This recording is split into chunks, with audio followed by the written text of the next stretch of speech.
తెలుగు రాష్ట్రాల్లో సంచలనం రేపిన అఘోరి శ్రీనివాస్ ను మోకిలా పోలీసులు విచారణ చేస్తున్నారు. ఇక ఈ కేసులో ఐ విట్నెస్ గా ఉన్న హరి ముదిరాజ్ కీలక విషయాలు బయటపెట్టారు.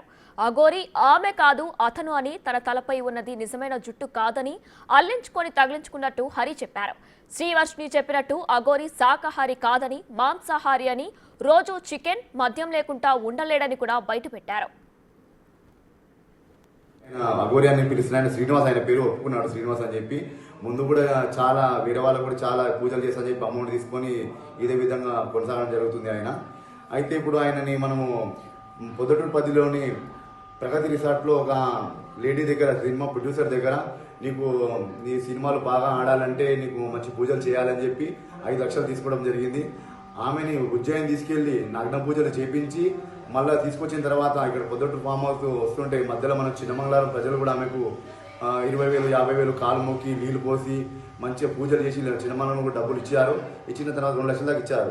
ఇచ్చిన తర్వాత ప్రగతి రిసార్ట్స్కి వెళ్ళిన తర్వాత మళ్ళీ డబ్బులు ఇంకా డిమాండ్ చేసింది. ఆమెని డబ్బులు డిమాండ్ చేసినప్పుడు ఆమె ఏమైంది, కొంచెం డౌట్ వచ్చింది. ఆమె ఏదైతే ప్రొడ్యూసర్ లేడీ ఉందో డౌట్ వచ్చి మన మూట్ల పిఎస్ వాళ్ళకి కంప్లైంట్ చేయడం జరిగింది.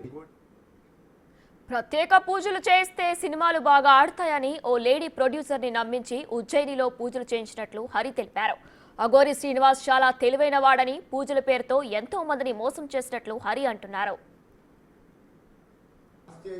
ఆమె అకౌంట్ అన్ని నిలబెట్టుకుంది. ఆమె చాలా తెలివిపరులు. ఆమె కాదు, అతడు ఆయన శ్రీనివాస్ చాలా తెలివిపరుడు. ఆయన ఏంటంటే ఆయన అకౌంట్లో పెట్టుకునే డబ్బులు ఆయన అకౌంట్లోకి రాగానే వేరే అకౌంట్లోకి ట్రాన్స్ఫర్ చేస్తాడు. అది ఎవరి అకౌంట్లోకి ట్రాన్స్ఫర్ చేస్తున్నాడో అదంతా ఇప్పుడు ఎంక్వైరీ జరుగుతున్నది.